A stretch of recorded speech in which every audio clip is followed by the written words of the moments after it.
রমজান মাসে একটা অনুরোধ করবো, আল্লাহর ওয়াস্তে কৃত্রিম সংকট তৈরি করে মানুষকে কষ্ট দিয়েন না, বরং এই মাসে আপনি দাম আরও কমিয়ে দেন, আল্লাহ আপনার রিজিকে বারাকা দিবেন। ইনশাআল্লাহ মানুষকে খাওয়ান, বেশি বেশি ইফতার করান, বেশি বেশি ইফতার করান, সমাজ কল্যাণমূলক কাজ করেন, আল্লাহ রহম করবে ইনশাআল্লাহ। আল্লাহর ওয়াস্তে এই মাসটাকে কোটিপতি হওয়ার সুযোগ মনে করেন না, এটা আপনার ক্ষমা পাওয়ার মাস। আল্লাহ পাক বোঝার তৌফিক দান করুন তাদেরকে। তারপরেও কিছু মানুষ থাকবে লাহুম কুলুবুন লা ইয়াফকাহুনা বিহা, যাদের কলব আছে উপলব্ধি করে না, ওয়া লাহুম আযানুন লা ইয়াসমাউনা বিহা ওয়া লাহুম আ'য়ুনুন লা ইবসিরুনা বিহা, কান আছে শোনে না, চোখ আছে দেখবে না। উলাইকা কাল আনআম, এরাই জন্তু জানোয়ারের মতো। বালহুম আদাল, বরং তার চেয়েও এরা নিকৃষ্ট। বালহুম আদাল, বরং তার চাইতেও নিকৃষ্ট। ওয়া উলাইকা হুমুল গাফিলুন, এরা গাফিল সম্প্রদায়। শুরু থেকেই জ্ঞান আছে, আর এই জ্ঞান সৃষ্টিগতভাবে আমাদের মধ্যে ছিল না, আল্লাহ পাক শিখিয়েছেন। তাহলে সভ্যতা এগিয়ে যাবে কিভাবে? জ্ঞান চর্চার মধ্য দিয়ে। বুঝতে পারছেন? আগে জ্ঞান। এখনো যদি আপনি একটা সুন্দর সভ্যতা চান, জ্ঞান চর্চা, এছাড়া কোনো অপশন নাই। জ্ঞান এর চর্চা, প্রসার প্রচার, সভ্যতা সমাজ সুন্দর হবে ইনশাআল্লাহ। এরপর কি হলো? সভ্যতা এগিয়ে গেল কিভাবে? তার বুকের হাড় থেকে হাওয়া আলাইহিস সালাম, এই যে সভ্যতার একটা অংশ, মহিলাদেরকে ছাড়া কি আপনি সমাজ চিন্তা করতে পারবেন? তারা আমাদের মধ্য থেকেই সৃষ্টি, এবং বাঁকা হাড় থেকে। জোরে চাপ দিতে যায় না, ভেঙে যাবে। জোরে চাপ দিতে যায় না, ভেঙে যাবে। বাস্তব অভিজ্ঞতা থেকেই বলছি। আর ছেড়ে দিলে আবার ওইভাবেই থেকে যাবে। এজন্য উত্তম নসিহতের মধ্য দিয়ে একটু মানায় টানায় চলতে হবে আর কি দুনিয়ার জীবন। সবকিছু 100% মনের মতো হবে না, একটু মানায় নিয়ে চলতে হবে। কারণ আমি নিজেও সাহাবী নই, দেখবেন আমার স্ত্রীও মহিলা সাহাবী নন, আপনিও সাহাবী নন, আপনার স্ত্রীও মহিলা সাহাবী নন। তাই ওই হিসাব কিতাব করে লাভ নাই। আমরা সবাই অপরাধী, সবার মাঝে ল্যাকিংস আছে। এই জন্য সবার উচিত সবার ভুলগুলোকে ক্ষমা করে দুনিয়ার জীবনটা হৃদ্যতা ভালোবাসার সাথে কাটানো, তাহলে পরিবার ঠিক থাকবে ইনশাআল্লাহ। এরপরে কি? পরীক্ষা। কিসের পরীক্ষা? এই গাছের কাছে যেও না। কোন গাছ? এই প্রশ্নের দরকার নাই তো আমার, কোন গাছ? যে গাছই হোক, এই গাছের কাছে যেও না। তার আগে আল্লাহ পাক বলে দিলেন আদম আসো। ফেরেশতাদেরকে ডাকলেন, আদম তুমি এই নামগুলো বলে দাও। তিনি সব নাম বলে দিলেন। ফেরেশতাদেরকে আগে জিজ্ঞাসা করেছিলেন তোমরা বলে দাও, তারা বলেছে লা ইলমা লানা ইল্লা মা আল্লামতানা। এখানে জ্ঞানের মধ্য দিয়ে আল্লাহ পাক আদম আলাইহিস সালামকে সম্মানিত করলেন। জ্ঞান, সম্মান, নবী, সভ্যতার সূচক। আমার কথা কি বুঝতে পারছেন? এরপরে ইবলিস, সবাই সেজদা করলো। আদম জ্ঞানে জয়ী হয়েছে, তোমরা সবাই তাকে সেজদা করো। আল্লাহ পাক আদম আলাইহিস সালামকে বড় করলেন, কারণ তিনি তাকে ভালোবাসেন। আল্লাহ পাক আমাদেরকে ভালোবাসেন, বাসেন না? আল্লাহ পাক আমাদেরকে প্রচন্ড ভালোবাসেন। আর আপনি যাকে ভালোবাসবেন তাকে বড় করতে চাইবেন না? আল্লাহ পাক আদম আলাইহিস সালামকে উঁচু করলেন, তোমরা আদমকে সিজদা করো। ওয়া ইয কুলনা লিল মালাইকাতি ইসজুদু লিআদম ফাসাজাদু, সবাই সিজদা করলো ইল্লা ইবলিস। ইবলিস কেন সিজদা করলো না? কিয়াস করলো, খলাকতানি মিন নার ওয়া খলাকতাহু মিন তিন। আমাকে সৃষ্টি করেছেন আগুন দিয়ে, তাকে সৃষ্টি করেছেন মাটি দিয়ে, আমি কেন তাকে সিজদা করতে যাব? রিমেম্বার, লিসেন টু মি, ইবলিসের জ্ঞান ছিল, ইবলিসের আমল ছিল। আই রিপিট, ইবলিসের জ্ঞান ছিল, ইবলিসের আমল ছিল। ইবলিসের মাঝে বিনয় ছিল না, অহংকার ছিল। ইবলিস ধ্বংস হয়ে গেছে। আমাদের জ্ঞান, আমাদের ডিগ্রি, আমাদের সার্টিফিকেট আমাদেরকে অহংকারী বানায়, আমরা ইবলিসের কাতারভুক্ত হয়ে যাব, নাউযুবিল্লাহ। ঠিক আছে? এবার ইবলিসকে বের করে দেয়া হলো, চিরস্থায়ী জাহান্নামী, অভিশপ্ত করা হলো। আদম এবং হাওয়া আলাইহিস সালাম জান্নাতে রাখা হলো। গাছের কাছে যেও না, তারা চলে গেলেন। কিভাবে চলে গেলেন? এখানে আসেন। ইবলিস এসে ওয়াসওয়াসা দিয়েছে। কি ওয়াসওয়াসা সেটা শোনেন। এটা একটা ভালো প্রশ্ন। কোন ওয়াসওয়াসায় পড়ে তারা এই কাজটা করে ফেললেন? এটা সূরা তহার মধ্যে আছে। কোন সূরা? তহা। এখানে আল্লাহ পাক বলেছেন, ইবলিস এসে বলেছিল যে তোমরা যদি ওই গাছের কাছে যাও এবং এর ফল খাও, তাহলে তোমরা চিরস্থায়িত্ব লাভ করবে। চিরস্থায়িত্ব, অমর হয়ে যাবে, অমর। কথা বুঝতে পারছেন? অমরত্ব। অমরত্বের টোপ দিয়ে ইবলিস এভাবে ওয়াসওয়াসা দিয়েছে আমাদের পিতাকে, আমাদের মাকে। এর ফলশ্রুতিতে আল্লাহ রাব্বুল আলামিন আমাদেরকে নামিয়ে দিয়েছেন পৃথিবীতে। আল্লাহ পাক নামিয়ে দেওয়ার সময় আদম এবং হাওয়া আলাইহিস সালাম তাদেরকে ক্ষমা করে দিয়েছেন, কিন্তু একটা সময় দিয়েছেন, এখন আর জান্নাতে থাকা হবে না, পৃথিবীতে চলে যাও, এখানেও চিরস্থায়ী জীবন পাবে না, নির্দিষ্ট সময় থাকবে, এর মধ্যে আমি তোমাদের রিজিক দিব, তোমাদেরকে আমি খাবার দিব, বাসস্থান দিব, সব কিছু দিব, স্ত্রী সন্তান যা যা লাগে মৌলিক চাহিদা সব দিব, তখন যদি তোমরা আমার হেদায়েতকে মেনে চলো আবার জান্নাতে ফিরে আসবে, যদি না মানো ইবলিসের সাথে জাহান্নাম। কথা ক্লিয়ার? সহজ সরল জীবন দর্শন, দ্য ফিলোসফি অফ লাইফ। এত দর্শন শেখার দরকার নাই। আমরা দর্শনের বই পড়তে পড়তে মাথা খারাপ হয়ে গেছে। পশ্চিমা দর্শন, জৈন দর্শন, চারবাক দর্শন, ইউরোপিয়ান দর্শন, আধুনিক দর্শন পড়তে পড়তে অবস্থা খারাপ, মার্কসীয় দর্শন। সুবহানাল্লাহ, একটা সহজ সরল জীবন দর্শন আল্লাহ দিয়েছেন। সূরা বাকারার আয়াত নাম্বার 38 এবং 39, দুইটা আয়াত। কি দর্শন? আল্লাহ বলছেন, কুল নাহবিতু মিনহা জামিআ, আমি আল্লাহ বললাম তোমরা সবাই নেমে যাও। কারা কারা সবাই? আদম, হাওয়া, ইবলিস, তোমরা নেমে যাও পৃথিবীতে। ফাইম্মা ইয়াতিয়ান্নাকুম মিন্নি হুদান, তোমাদের কাছে আমার পক্ষ থেকে হেদায়েত আসবে। কি আসবে? এই যে তাওরাত, জাবুর, ইনজিল, কোরআন, আল্লাহর বাণী, ওহী, এগুলো আসবে, রাসূল আসবেন। ফামান তাবিআ হুদায়া ফালা খাউফুন আলাইহিম ওয়ালা হুম ইয়াহজানুন, যে বা যারাই আমার এই হেদায়েতকে মেনে চলবে তাদের বিন্দু মাত্র ভয় নাই, কোনো টেনশন নাই, কোনো ভাবনা নাই, ইনশাআল্লাহ আবার জান্নাতে ফিরে আসবে ইনশাআল্লাহ। সুসংবাদ, ঠিক আছে? তারপরের আয়াত আল্লাহ পাক বলছেন, ওয়াল্লাযীনা কাফারু ওয়া কাযযাবু বিআয়াতিনা, কিন্তু যারা আমার আয়াতকে মিথ্যা প্রতিপন্ন করবে এবং অস্বীকার করবে, কুফরি করবে, ফাউলাইকা আসহাবুন নার, এরা হবে জাহান্নামের অধিবাসী। কার সাথে? ইবলিসের সাথে। হুম ফিহা খালিদুন, তারা সেখানে চিরস্থায়ী হবে। সহজ সরল জীবন দর্শন, দ্য ফিলোসফি অফ লাইফ। মানলেই শান্তি, না মানলেই অশান্তি। এরপর একটা চ্যালেঞ্জ, ইবলিস চ্যালেঞ্জও করছে, আল্লাহ তুমি আমাকে বের করে দিয়েছ, ঠিক আছে, আমি আদম সন্তানের ডান দিক থেকে আসব, বাম দিক থেকে আসব, সামন থেকে আসব, পিছন থেকে আসব, তাকে আমি জাহান্নামের পথে নিয়েই ছাড়ব। এটা মনে রাখেন মাথার মধ্যে, ইবলিসের চ্যালেঞ্জ। আর আল্লাহ পাকও সতর্ক করলেন, ইন্নাহু লাকুম আদুউম মুবিন, সে তোমাদের স্পষ্ট শত্রু। এবার পৃথিবীতেও নামিয়ে দিলেন, হেদায়েতও পাঠাচ্ছেন, নবী রাসূল পাঠিয়েছেন। সভ্যতা আস্তে আস্তে এগিয়ে চললো। সভ্যতায় দুইটা শক্তি দেখতে পাচ্ছেন, একটা আল্লাহর পক্ষ থেকে আসা শক্তি, একটা শয়তানি শক্তি। এই দুটো নিয়ে সভ্যতা এগিয়ে চলছে। আবারও বলছে, সভ্যতা শুরু হয়েছে নবী দ্বারা, রোমকদের দ্বারা নয়। সভ্যতা শুরু হয়েছে নবী দ্বারা। মানুষ আগে গাছের ছাল পাতা পরে থাকতো না। সূরা আরাফে আল্লাহ পাক বলেছেন, আমি মানুষের জন্য, আদম হাওয়া আলাইহিস সালাম তাদের জন্য লেবাস পাঠিয়েছি, পোশাক পাঠিয়েছি, আমি লেবাস নাজিল করেছি উপর থেকে। লোহার খনি দেখেছেন? লোহার খনি কেউ কি বিশ্বাস করবে যে লোহা মহাকাশ থেকে পৃথিবীতে এসে পড়েছে? ওয়ানজালনাল হাদিদ, আল্লাহ পাক বলছে আমি হাদিদ নাজিল করেছি। কোরআন নাজিল করা বোঝেন? কোরআন নাজিল মানে কি? আল্লাহর উপর থেকে কোরআন আসেনি। জিবরাইল আলাইহিস সালাম কোরআন নিয়ে আসছেন না নিচে মুহাম্মদ সাল্লাল্লাহু আলাইহি ওয়াসাল্লামের কাছে?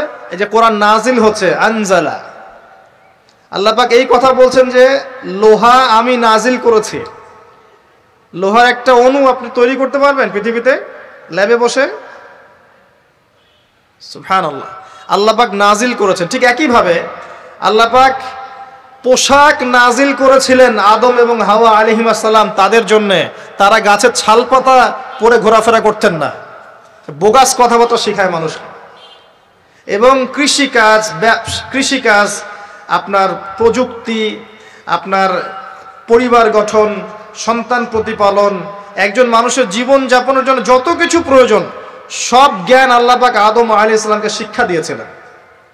দুনিয়াতে আসার পরে যখন যেটা প্রয়োজন হয়েছে, ওহী নাজিল হয়েছে, জিবরাইল আলাইহিস সালাম তাকে শিখিয়ে দিয়েছেন। মানুষ গুহার মধ্যে ছবি এঁকে থাকতো।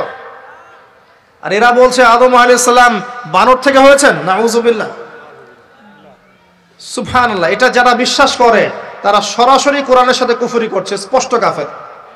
আদম আলাইহিস সালাম আল্লাহ পাক তাকে হাত দিয়ে সৃষ্টি করেছেন, নিজের হাতে সৃষ্টি করেছেন। তিনি বানর থেকে মানুষ হননি। হ্যাঁ, যারা এই মতবাদটা দিয়েছে ওরা বানর থেকে মানুষ হতে পারে, আমরা হই না। বরং সূরা বাকারা আপনি উল্টা চিত্র দেখতে পারবেন। সূরা বাকারা দেখবেন, পড়তে পড়তে দেখবেন একটা জায়গায় আছে যে শনিবারের সীমা লঙ্ঘন করার জন্য কিছু মানুষকে, বনু ইসরাইলের কিছু মানুষকে আল্লাহ পাক মানুষ থেকে বানর বানিয়ে দিয়েছে। আছে না দলিল? তাহলে এটার প্রমাণ পাওয়া যাচ্ছে। সুবহানাল্লাহ। আসেন, সভ্যতা এগিয়ে চলল।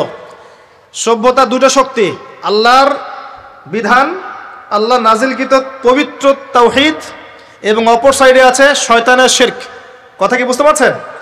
দিন দিন এগিয়ে চলতে লাগলো। প্রথম কি ক্রাইমটা হলো পৃথিবীতে? সভ্যতার প্রথম ক্রাইম হয়েছে হাবিল কাবিল। কে কাকে হত্যা করেছে? কাবিল হাবিলকে হত্যা করেছে। কি কারণে? ঈর্ষা। ঈর্ষা। এখান থেকে এই সভ্যতার শিক্ষা কি? শিক্ষা হচ্ছে এটাই, আজকের দিনেও যদি আমরা হাবিল আর কাবিলের মতো, এই যে কাবিল যেমন করে ঈর্ষা পরায়ণ হয়ে হাবিলকে হত্যা করেছে, এই ঈর্ষা ত্যাগ না করতে পারি, তাহলে এ উম্মার তাকদিরে খারাপই আছে। কথা কি বোঝা যায়? আমরা এখন পর্যন্ত সেই কাবিলের সুন্নত ত্যাগ করতে পারি নাই। ভিতরটা হিংসা দিয়ে ভর্তি, জর্জরিত। এগুলো যদি খুলে আল্লাহ পাক দেখাতে পারতেন জনগণের সামনে, লজ্জায়, দুর্গন্ধে, ধিক্কার জানাতে জানাতে আপনি আমার লেকচারও শুনতে আসতেন না।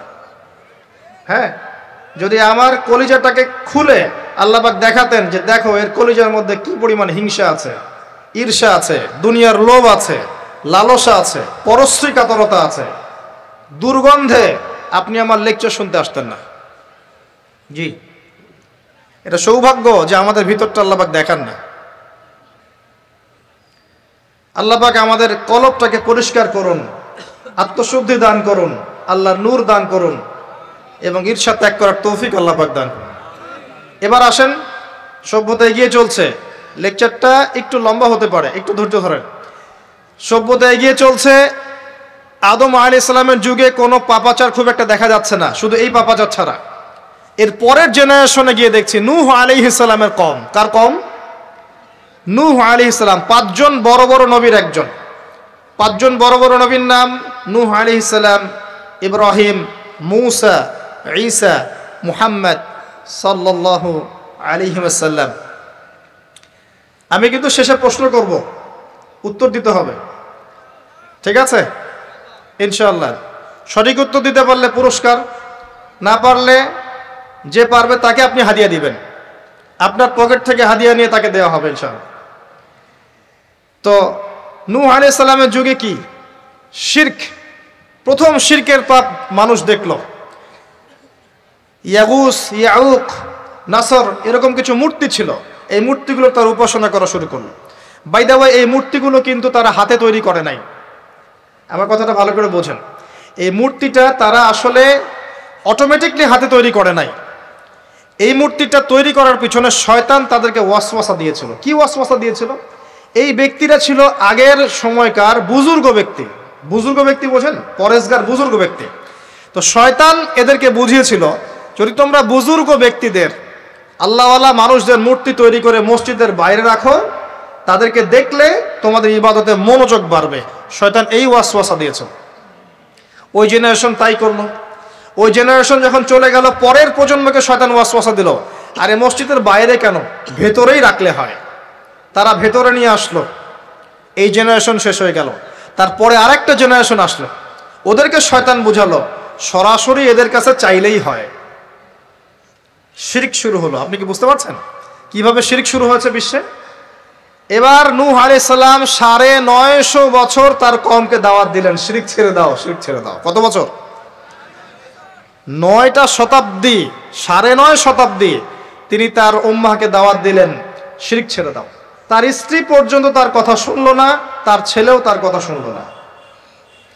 দাওয়াতটা কেমন ছিল? আমাদের মতো এই যে লাক্সারিয়াস বসে বসে দাওয়াত দেয় এমন নয়। দাওয়াতটা এমন ছিল, নূহ আলাইহিস সালাম নিজেই বলছেন, ইন্নী দাআউতু কওমি লাইলা ওয়া নাহার। আল্লাহ, আমি আমার কওমকে দিন রাত দাওয়াত দিয়েছি, দিন রাত 24 ঘন্টা। ওয়ালাম ইয়াজিদহুম দুআই ইল্লা ফিরারা। আমার দাওয়াত শুনে মানুষ খালি পালিয়েই গেছে, পালিয়েই গেছে। এরকম করে দাওয়াত দিয়েছেন, এমনভাবে দাওয়াত দিয়েছেন, শেষে সমাজের মানুষ শুনছে না, পরিবারের লোকও কথা শুনছে না। তখন হাত উঁচু করে বলছেন, রব্বি আন্নি মাগলুবুন ফান্তাসির, আল্লাহ আমি পরাজিত, আমাকে সাহায্য কর। তখন আল্লাহ পাক প্লাবন পাঠালেন, ধ্বংস হয়ে গেল জালেম, আর যারা মুমিন তাদেরকে আল্লাহ পাক উদ্ধার করলেন কিস্তিতে করে। সভ্যতার সংকট বুঝতে পারছেন? সভ্যতার সংকট মানে হচ্ছে শিরক। যখন সভ্যতায় শিরক এসেছে, আল্লাহ পাক তাওহীদপন্থীদেরকে বাঁচিয়েছেন, মুশরিকদেরকে ধ্বংস করে দিয়েছে। এবং এই মুশরিকদেরকে আল্লাহ পাক পরকালেও জাহান্নামের আগুনে জ্বালাবেন, আর তাওহীদপন্থীদেরকে আল্লাহ পাক পরকালে জান্নাত দিবেন ইনশাআল্লাহ। এই সভ্যতা এগিয়ে যাচ্ছে, এরপরে আরও এগিয়ে গেল। সব তো বলার সময় নাই, কয়েকটা বলছি। এগিয়ে যেতে যেতে একটা কওম আসলো, একটা সভ্যতা আসলো, যারা এত শক্তিশালী, ফিজিক্যাল স্ট্রাকচার এত লম্বা চওড়া, মানে এক একজন তাল গাছের সমান সমান লম্বা মানুষ, আদম সন্তান, পাহাড় কেটে কেটে বাড়ি নির্মাণ করে। এবং তাদের এই সভ্যতা সম্পর্কে আল্লাহ পাক বলেছেন যে লাম ইউখলাক মিসলুহা ফিল বিলাদ, এমন সভ্যতা পৃথিবীতে সৃষ্টি করা হয়নি। এত উচ্চ মানের সভ্যতা ছিল। এদের নাম ছিল আদ জাতি। আদ কি নাম? তাদের নবী ছিলেন হুদ আলাইহিস সালাম। কি নাম? হুদ আলাইহিস সালাম। তিনি দাওয়াত দিলেন একই স্টাইলে, আল্লাহর ইবাদত করো, আমার আনুগত্য করো, শিরিক করো না, ইত্যাদি ইত্যাদি। কওম তার কথা শুনলো না। অল্প কিছু মানুষ শুনলো, তাদেরকে তিনি সাথে নিয়ে চলে গেলেন। আল্লাহ পাক জালেমদেরকে ধ্বংস করে দিলেন। একই সুন্নাহ। কিভাবে ধ্বংস করলেন? ঝঞ্ঝা বায়ু দিয়ে, এমন বাতাস, যে বাতাসে পুরো কওম উড়ে চলে গেল খেজুর গাছের মতো, খেজুর গাছের ডালের মতো পড়ে থাকলো। যারা বলতো মান আশাদ্দু মিন্না কুওয়া, আমাদের চেয়ে শক্তিশালী আর কে আছে, আল্লাহ পাক ওদেরকে বাতাস দিয়ে উড়িয়ে শেষ করে দিলেন। সুবহানাল্লাহ। এরপরে আরেকটা সভ্যতা আসলো, যার নাম সামুদ। তাদের নবীর নাম সালেহ আলাইহিস সালাম। তারাও আদ জাতির ভাই, ওরাও ফিজিক্যালি অনেক স্ট্রং ছিল। একইভাবে নবী দাওয়াত দিলেন, তারা কবুল করলো না। আল্লাহ পাক ওই মুমিনদেরকে উদ্ধার করলেন, বাকিদেরকে বজ্রপাত দিয়ে ধ্বংস করে দিলেন। কি দিয়ে ধ্বংস করলেন? বজ্রপাত। বজ্রপাতের প্রচণ্ড শব্দে কর্ণঘোর ফেটে গেল, তারা তাদের ঘরের সামনেই পড়ে থাকলো। এটা একটা কওম ছিল, যেই কওমটাকে বলা হয়েছিল যে সময় আছে তোমাদের সামনে, তোমরা চাইলে তওবা করে ফিরে আসতে পারো, অথবা 3 দিন ভোগবিলাস করতে পারো, ধ্বংস আসবে, আযাব আসবে। ওরা বলেছিল বরং আমরা 3 দিন ভোগবিলাস করে নেব। কোন সম্প্রদায়ের সাথে এই আকীদাটা মিলছে? বর্তমান যুগের কোন সভ্যতার সাথে এই আদর্শটা মিলছে? কথা কি বুঝতে পারেন? কারা শিখায় মানুষকে খাও দাও ফুর্তি করো, খাও দাও ফুর্তি করো, কালকের কি চিন্তা, আজকেই বেঁচে নাও? কারা শিখায়? এই যে সালেহ আলাইহিস সালামের কওম এমন ছিল। তওবা করে ফিরে আসো, ওরা বলছে না, 3 দিন সময় আছে, খেয়ে নিয়ে ফুর্তি করে নেব। জেনা, মদ, খাওয়া দাওয়া সব চললো। তৃতীয় দিন সকালবেলা ফজরের সময় বিকট শব্দে ওদের কর্ণগুহর আল্লাহ ফাটিয়ে দিলেন, এবং ঘরের সামনে চিৎপটাং হয়ে পড়ে থাকলো। কওম শেষ, ডিস্ট্রয়। এখনো হিজাজ অঞ্চলে তাদের ধ্বংসাবশেষ দেখা যায়, অনলাইনে সার্চ করে দেখেন। সভ্যতা এগিয়ে চললো। আপনি কি সভ্যতার এগিয়ে যাওয়ার মধ্যে মিল পাচ্ছেন? কোনো একটা কমন জিনিস পাচ্ছেন? প্রত্যেক সভ্যতা আল্লাহ পাক ওহী নাজিল করেছেন, রাসূল পাঠিয়েছেন, আনুগত্যের দিকে আহ্বান করেছেন। যারা করে নাই ধ্বংস, যারা করেছে সফল। সভ্যতার সংকট। সভ্যতা এগিয়ে যেতে যেতে একটা কওম আসলো, যার নাম হচ্ছে শুআয়ব, কওমে মাদিয়ান। কি নাম? কওমে মাদিয়ান। শুআয়ব আলাইহিস সালামের কওম। শুআয়ব আলাইহিস সালাম একজন নবী ছিলেন, যিনি তার মেয়েকে মূসা আলাইহিস সালামের সাথে বিয়ে দিয়েছিলেন। ওইদিকে আমরা আসছি ইনশাআল্লাহ। শুআয়ব আলাইহিস সালামের কওমের অপরাধ ছিল, এরা মাপে কম দিত, ঠিক রমজান মাসে আমাদের কিছু ব্যবসায়ীর মতো। কথা কি বুঝতে পারছেন? ওরা অপেক্ষায় থাকে কখন রমজান আসবে, তার আগে সব সিন্ডিকেট করে ফেলবো, কৃত্রিম সংকট তৈরি করব, মানুষ তারপরে আমাদের পিছনে হন্য হয়ে ঘুরবে, তেল পাবে না, ডাল পাবে না, চাল পাবে না, এবং গভর্নমেন্টকে বিব্রত করবে। এভাবে গভর্নমেন্টকে বিব্রত করে ফেলে। পরে দেখতে পাচ্ছেন না কি হচ্ছে? মানুষ, বৃদ্ধা মহিলা দৌড় দিচ্ছে ট্রাকের পিছনে, বাবা একটা আমাকে একটা মানে হ্যাঁ একটা টোকেন দিয়ে যাও। অন্তত একটা পলিথিন আমাকে দিয়ে যাও, এটা বলে ট্রাক ধরে ধরে দৌড়াচ্ছে একজন বৃদ্ধা মহিলা। তারাও আমাদের দেশের মানুষ, আর এই ব্যবসায়ীরাও আমাদের দেশেরই মানুষ। কৃত্রিম সংকট, আল্লাহ পাক কৃত্রিম সংকট যারা তৈরি করে তাদের কি শাস্তি দিচ্ছেন একটু পরে দেখাচ্ছে। তারা শুআয়ব আলাইহিস সালামের কওম মাপে কম দিত এবং ডাকাতি করত। কি করত? ডাকাতি। আমরাও কিন্তু কম করি না ডাকাতি। এখন আমরা নেক্সট সুরতেও ডাকাতি করি, বৎসুরতেও ডাকাতি করি, করি না? অনেকে তো কোটটাই পরে ডাকাতি করে, কোটটাই পরে বড় বড় মাপের ডাকাতি করে। কারণ আপনি কোটটাই পরলে তো ধরতে পারবেন না কলার, সাথে তো প্রোটেকশন আছে। হ্যাঁ, দেখবেন বাধ্য হয়ে বলতে হচ্ছে। দেখবেন কোথাও যাবেন, টিকিটের দাম দেখবেন 5,000 টাকা বা 6,000 টাকা, হঠাৎ দেখবেন দাম চলে গেছে 23,000 টাকা, 20,000 টাকা। সুবহানাল্লাহ, কোটটাই পড়ে আছে, আপনি কিছু বলতে পারবেন না, কিছু বলতে পারবেন না। সব ক্ষেত্রে এগুলো চলছে। স্যুট বুট পরে বসে থাকবো সুদী ব্যাংকে, মানুষের রক্ত চুষে খাচ্ছে। অনেক সময় দেখা যায় দিনের লেবাস পরেও আমরা জনগণের টাকা পয়সা লুটে খাই। হ্যাঁ, তো ওই যে ডাকাতি করতো শুআয়ব আলাইহিস সালামের কওম, এবং তারা মাপে কম দিত।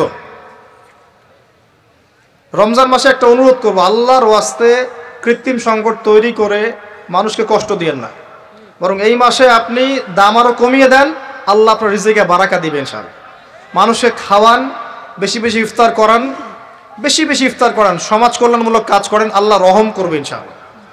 আল্লাহর ওয়াস্তে এই মাসটাকে কোটিপতি হওয়ার সুযোগ মনে করেন না, এটা আপনার ক্ষমা পাওয়ার মাস। আল্লাহ পাক বোঝার তৌফিক দান করুন তাদেরকে। তারপরেও কিছু মানুষ থাকবে লাহুম কুলুবুন লা ইয়াফকাহুনা বিহা, যাদের কলব আছে উপলব্ধি করে না। ওয়া লাহুম আযানুন লা ইয়াসমাউনা বিহা ওয়া লাহুম আ'য়ুনুন লা ইবসিরুনা বিহা, কান আছে শোনে না, চোখ আছে দেখবে না। উলাইকা কাল আনআম, এরাই জন্তু জানোয়ারের মতো।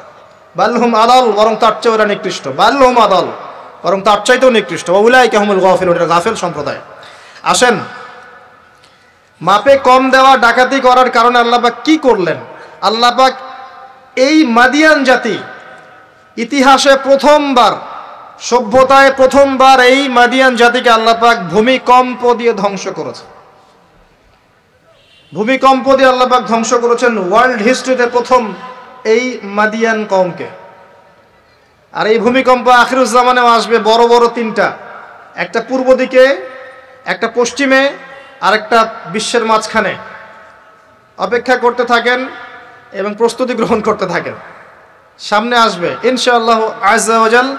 কারো ঠেকানোর ক্ষমতা নাই, বিকজ এটা হাদিসে লেখা আছে, কিছু করার নাই। একটা কাজই করার আছে, পরকালের ফিকির করা আর মৃত্যুর প্রস্তুতি গ্রহণ করা।